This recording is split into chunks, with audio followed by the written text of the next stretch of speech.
Waymo is spreading all around the country in numerous different major cities, but one is heavily fighting back, and that is Boston. Kind of ironic considering that's where I started driving for Uber and Lyft. I grew up in Massachusetts, and I've mentioned before in a lot of videos that I feel like Boston, or Massachusetts in general, is by far the most forward state when it comes to policies, regulations, rights, unions, and more for rideshare drivers. And this is a huge debate going on right now. You can see, protesters and whatnot, because before you had taxi drivers versus Uber and Lyft. I think the difference, though, is a taxi driver could become a rideshare driver. That was an option. Now, though, not really. The whole concept of AI taking over people's jobs, robots taking over humans' jobs has been a reoccurring sci-fi dystopian viewpoint in so many books, movies, articles, and more. But now we're living in that reality in a lot of different industries. In this case, we're talking about ride sharing, of course. And here's the thing. As autonomous vehicle technology, Waymos basically, become more common around the country, Boston is struggling to determine how driverless cars could fit in on the city's congested and confusing streets if it allows them at all. Boston is the most confusing city to drive in by far. I've driven all around the country, and someone told me this, don't quote me on this may be a myth, but I'm pretty sure this is true, that the way Boston works is that because it used to be just dirt roads, they started to get paved over time. So that's why if you drive in Boston, and any driver knows, there's no logic. It's not like New York, which is very mathematical, very, easy to get around. No. Even for me driving in Boston for years, I will still always use my GPS, even if I know exactly where I'm going, right? And here's the things that are kind of interesting. The council proposed a vote on Wednesday on an ordinance that would ban commercial autonomous vehicles, which carry passengers in a similar way to taxis or rideshare services, from operating in Boston until a thorough study is completed on how their introduction would impact the city. A lot of cities are introducing Waymo. I mentioned this before. If you look at the big ones, LA, San Francisco, Phoenix, Austin, Atlanta, Washington, D.C., Philadelphia, Denver, and New York, these are all cities that either A, Waymo's already exist in, or B, Waymo's doing testing and is getting ready to be released in. Boston seems to be, as far as I know, the only city that's kind of giving a good amount of pushback to be like, wait, do we even want Waymos? Is this something that we even welcome, Of course, they're doing a lot of debate on both sides, and they're saying many residents testified passionately on opposing sides of the issue, at times pitting different interest groups against each other, right? Much of the worry when it comes to commercial autonomous vehicles stems from the fears that they could take away jobs from Uber drivers and Lyft drivers and create safety issues on the road. And on one end, Waymos have been shown to be way safer than human drivers. Hate to say that's the reality. On the other end, Boston is a very different city than Los Angeles. Although LA has the worst drivers in the country, Boston, though, in my opinion, has the most aggressive drivers in the country. So I feel like Waymo would have to kind of adjust its algorithm to include a mass hole setting. That's what people in Massachusetts are nicknamed as mass holes. So I feel like you'd have to have some kind of a more aggressive driving style when it comes to Waymo. But at the end of the day, ignoring the safety aspects, let's just talk about just the logistical job issue. Uber and Lyft has created millions of jobs, and Waymo is taking away those jobs. And we'll talk about that a bit later in this video as one big issue that's going to be a massive issue in 2026 for drivers. And this is what they're saying, that it's going to take away jobs. In addition, though, disabled residents, wow, this thing's annoying. Disabled residents said that on the contrary, it would actually make Boston safer for them. I think there's a world in which we can do both. There is a way in which we can improve the quality of experience for our disability community while also maintaining the integrity of our workforce, and we're not hurting our low-income workers. That is very, very true, right? And like I said before, earlier this year, or even last year actually, Waymo operated in several cities around the country, began deploying its vehicles in Boston to begin mapping the city. So they did start doing some stuff earlier this year, right? Of course, they've been in several cities since last year, but they started to do some mapping. And although the mapping cars were operated by humans, and the company had no concrete plans to expand its service to Boston, the initiative, which, let's be honest, why would you go to map a new city if you didn't have some intention of considering it to be a possibility, right? You could just continue mapping LA as it's done, right? It sparked conversations at the city and state levels about how to prepare for the potential impacts of driverless technology. Now, there's a few different perspectives on this, right? Because you're saying here, the members of the union, because remember, we have rideshare unions now in Boston. Those representing the rideshare drivers rallied in front of City Hall on Tuesday to oppose Waymo's plans for Boston, saying it would result in the loss of their jobs and wages that they depend on to support their families, and in turn hurt the local economy, right? That's a big one. We're not against technology. One of the union executive director said, we're against the technology that benefits billionaires. We need technology that is for the people, that is for workers, and that is going to help workers and their families make a better life, not create a dystopian society where people don't know how to survive. And that's true. Like I said, Uber and Lyft, love them or hate them, there's a lot of debate on both sides.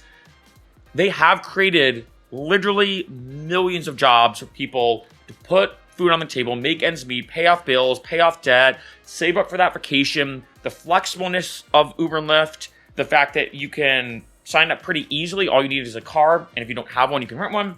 A lot of benefits. And here, they say some drivers said they provide an essential service beyond just driving people around when it comes to a driverless car that they would be unable to perform. One said he had to recently stop and call an ambulance when he saw someone that had overdosed on the side of the road, while others shared stories of helping riders with bags or simply making a human connection. And I do agree with that. I think it does depend on the situation, but there are some times for me personally where I do like the human connection. I think especially if I'm traveling and I'm in a new area, I like being able to say like, hey, what's up? My name is Mark. What are your restaurant suggestions? What are the things that only the locals know about? Also, Waymo is very limited. I talked about this before in other videos. There was one situation of these two guys, luckily got caught on camera, blocking Waymo, trying to ask a girl for a number, being like, oh, we won't walk away until you give us your number. Any human driver would have found a way to navigate that in a better, more alternative method, whether they had to be aggressive, telling them to F off or not. But in that situation, the Waymo just stopped. So Waymo is very limited, right? And I think sometimes having that human connection is very important, right? As we go down here, they just kind of talk about more and more personal stories. Here's something that I kind of don't agree with. Matt Walsh, Waymo's regional head of state and public policy, said that in other cities where the company has launched, they have not seen any impact on jobs or wages. I kind of disagree with that. We're going to approach that in a second, because the big thing for me when it comes to that is there are too many drivers on the road now compared to rides. I've mentioned this in a lot of videos. Too many cooks in the kitchen is a big issue with Uber and Lyft right now. Waymo takes up those rides.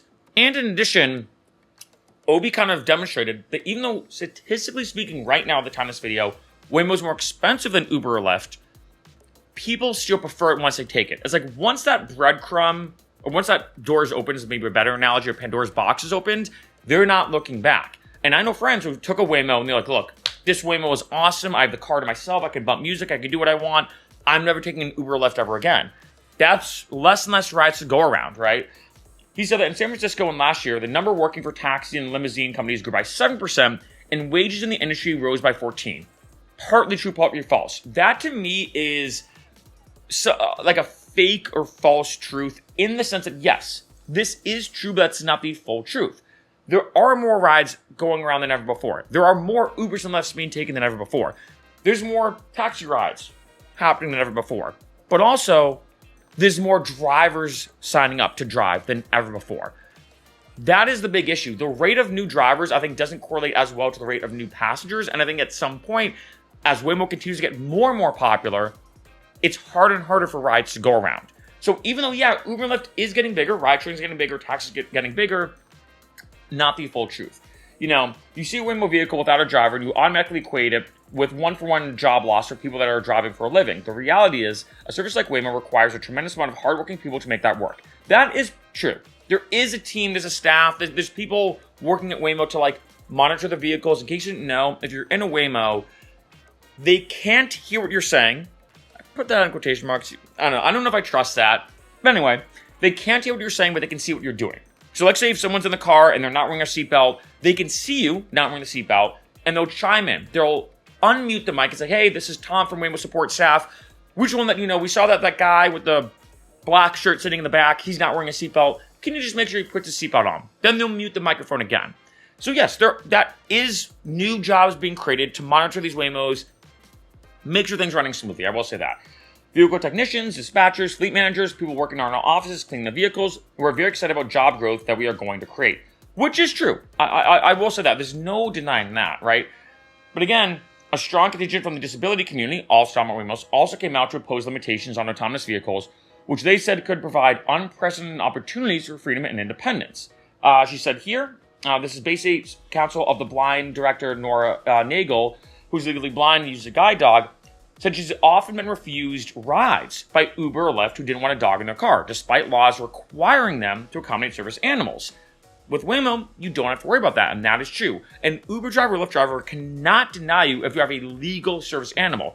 They can deny you if you have a normal dog and you didn't choose Uber Pet. Uber Pet is a potential option that people can take. I've done videos about it on this channel, whether you want to drive for Uber Pet or take it as a passenger with your pet. You need to have a service animal on your dog legally when it comes to doing normal Uber and Lyft. You need to allow them to do it, but that's an issue, right? And as she says, if I take a safe autonomous car, it would mean that I wouldn't have to worry about being refused 2 or 3, 4 times in a row when it comes to her getting a ride.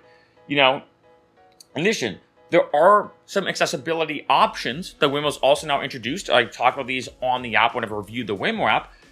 The Waymo's already introduced features specifically aimed at helping visually impaired riders in response to customer feedback, including cars that play a melody, so riders know they're getting into the correct vehicle, and audio narration that tells riders what streets they are when they travel. So this is a huge debate. A lot of things are heating up. And in addition, one other thing that has been brought up actually a lot in different articles and in different ways at city council meetings and more in Boston is, well, what if we have Waymos exist, but you have to have someone still in that front seat? Now, I've mentioned this before in other videos, but to reiterate, when you take a Waymo, it's kind of tricky because the first time I took one, June 2024, there was no one in the driver's seat. I thought there was going to be some guy there with like a clipboard taking notes or something. No, you have the entire car to yourself. It's very weird, very trippy. Now I'm kind of used to it, but it's kind of trippy. And when it comes to Boston, they're saying, look, what if we have it be something where you have the Waymos as a potential option, but you still have someone in the car with you? I'm kind of curious, would that affect people's Waymo experience? Like, look at that, because I know for a lot of people, like say you're super tired, you want to make a call, you just, for whatever reason, want to be alone. There are a lot of people who say, you know what, that's why I want to take a Waymo. I know a lot of my friends take Waymos when they're like, look, I just want to get in the car and just do this. Or I want to doom scroll on my phone and not interact with somebody. If someone's in the Waymo, even though you have self-driving, I still have to interact with human people. Now, some people might want that. Some people might not, right? So there's a lot of it moving parts of this, I guess, pun intended. But I think the biggest two, one, as I brought up, safety potential. I actually think that should be ruled out. I hate to say it. I'm human. Sounds weird to say. but the safety, I gotta say, Waymo's safer than Ubers and Lyfts. That's been demonstrated. Love it or hate it, that's the maths, right? But the second big thing really is Waymo taking over people's jobs. And I hate to say it, but yes, Waymo is creating new jobs for people. That is true. But the issue right now, and I've mentioned this in so many videos, so I'm going to say this in like a 2-sentence thing or 3-sentence thing, is this. There are too many cooks in the kitchen. I started talking about this at the end of 2023, about 2 years ago, actually, at the time of this video. And it became a bigger issue where drivers are saying now it's harder and harder to get rides. They have to almost drive double what they used to drive just to make the same amount. And it's almost like before you can make a certain amount in a week, now you have to drive 60 hours as opposed to 40 just to make that same amount. It's getting harder and harder. Rides are becoming more and more finite to go around. And while, yes, people taking Waymos and Ubers and Lyfts, rideshares and taxis, people taking these, I'm going to call them private transportation services. Let me word it like that. Yes, rides have gone up. But the amount of drivers heavily flocking to sign up and become Uber drivers and Lyft drivers with the economy not doing the best, a lot of people are saying, shoot, it's really hard to get a job now. Unemployment has never been this bad. What's a good secondary option, or maybe your primary option, if you can't get a job, you don't have a college degree, maybe you do, maybe you don't. Oh, let me just drive for Uber and Lyft. You can work how you want, when you want, etc.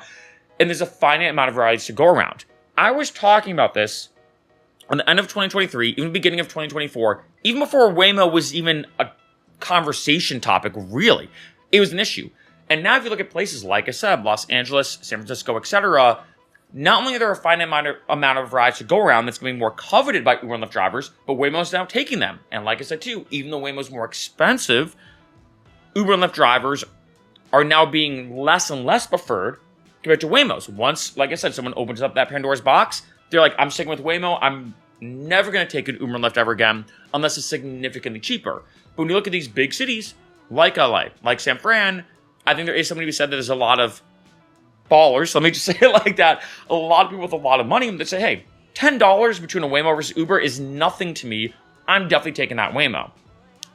This is the reality. So I'm kind of curious to see how this kind of evolves in Boston. Let me know what you think in the comments, where it is interesting that this is happening. Like, the union's really fighting back. And I do agree. I hate to say I disagree with the Waymo person. Both things are true. Yes. Rides are increasing, as, you know, the Waymo had said. I can't remember if it was a CEO or what his position was, but rides are increasing when it comes to Waymo. And also, when you look at it, yes, Waymo is something that is employing people's jobs. But at the same time, there's a lot more drivers signing up every day, you know, day in and day in.